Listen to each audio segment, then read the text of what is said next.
తెచ్చిన ముల్లకర్ర తీసిన కొండలెక్కి చూసిన దుమ్ము ధూళి దులిపిన అంబటాల దాటిన సందె పొద్దు దూకిన ఆడేది ఎప్పటాటేనా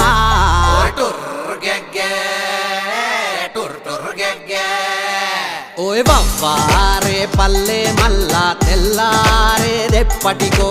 కాలేటి కడుపులు చల్లారేది ఎప్పుడో